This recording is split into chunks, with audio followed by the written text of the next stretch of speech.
What are the negatives of cannabis on the body and brain?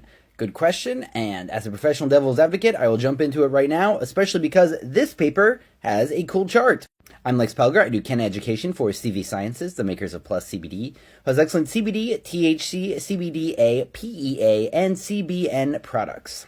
So in this chart, not all of them are negatives, and not all of them are true, but let's go over what they say. First, for the reproductive system, cannabis causes decreased fertility. Yes, very true for both parties involved.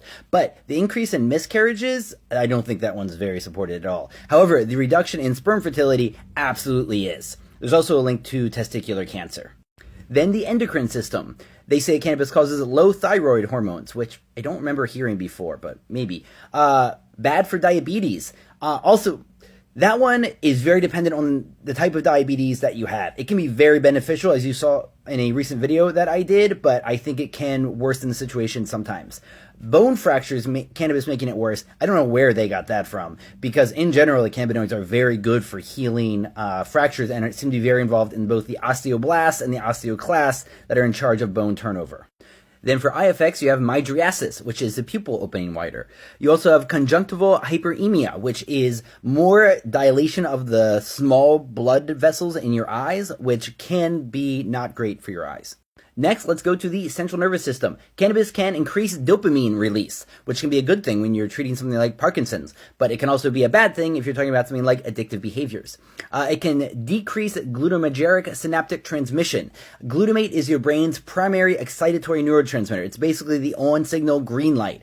And in things like epilepsy, your brain can be spinning out of control, and lowering that is a good thing. So overall, it's a way to calm the brain, which usually good, not always good.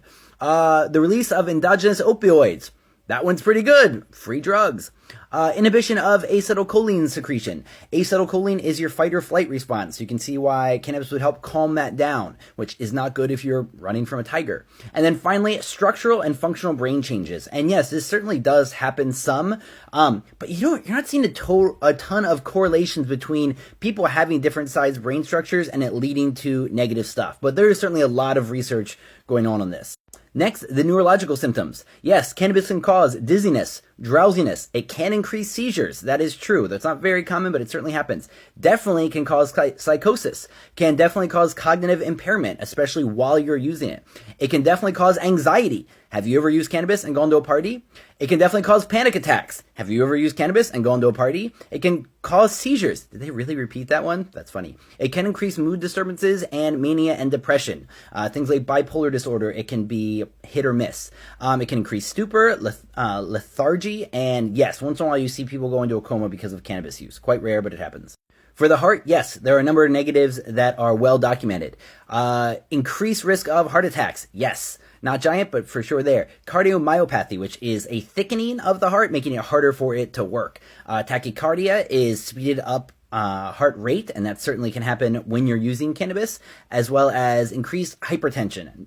Not a huge relation there, but that certainly happens. And sudden cardiac death. Yeah, cannabis kills people via heart attacks.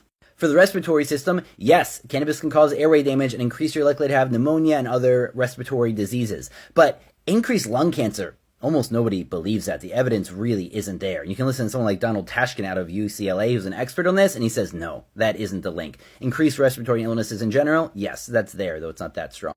For nausea and vomiting, yes, sometimes cannabis can increase that, which is odd, because usually it's known for its antiemetic effect. That's why people use it for chemotherapy. But sometimes, especially at high levels or with alcohol, it can be proemetic. It can make you puke more. And of course, there's also cannabinoid hyperemesis syndrome. Yes, allergies. Some people are born allergic to cannabis. I don't think it's that common, but I think more people get exposed to a lot of cannabis working as trimmers or in a cannabis factory, and they develop allergies. Usually that's something anywhere from mildly annoying to quite annoying, but it has caused the death of a worker at the Trulieve facility in Massachusetts.